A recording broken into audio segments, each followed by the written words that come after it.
Hello, welcome once again to continue our conversation on demonology.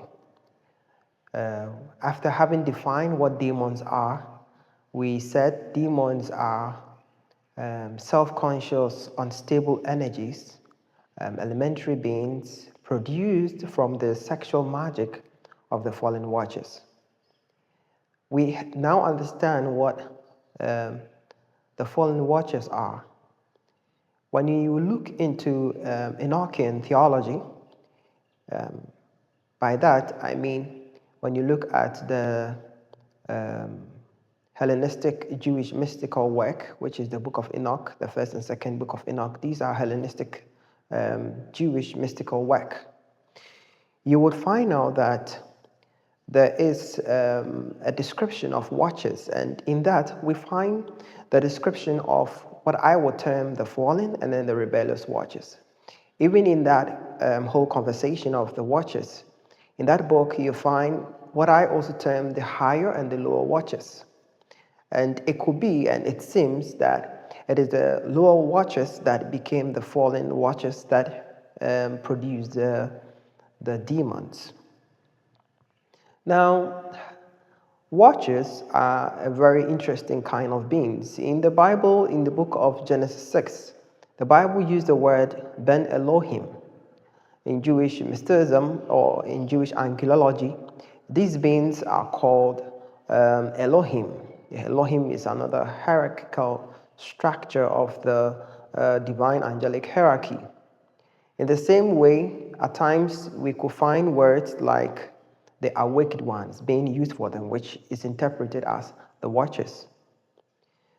Looking at the activity of these beings in our Earth cosmic planetary realm, or in our Earth cosmic reality, we will find out that in the book of Genesis, it reveals what we will term, or what other writers of archaeology and who go into the whole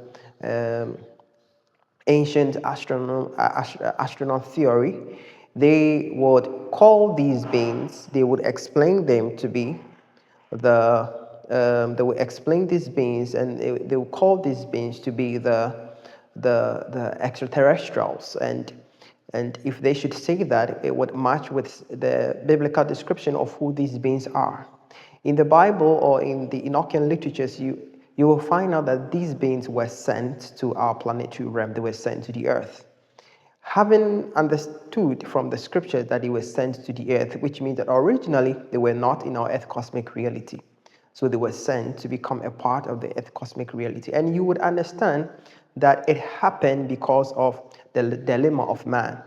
When Adam was derobed of his glory in the garden, and his understanding of the divine was shrunk and came to a lower vibrational level in terms of conceptualizing the divine, we realized that Adam, what happened to him is that he could not instruct his children. He could not instruct his progeny or educate them in the mysteries of heaven, in the mysteries of the divine flames of heaven.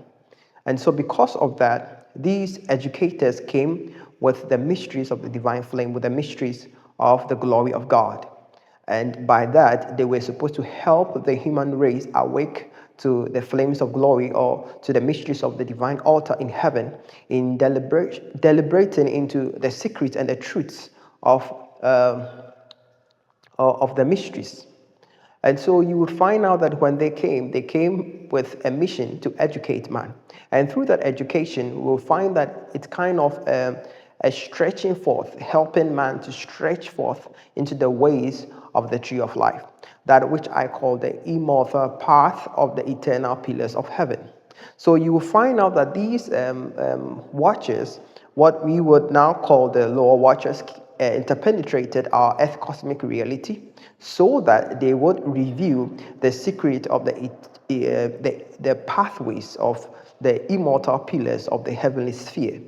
And we'll find out that in the book of Genesis, I think chapter 4, when it talks about the way to the tree of life, we understand from a much deliberation as a secret, or the secret of the pathways to the experiencing of immortality.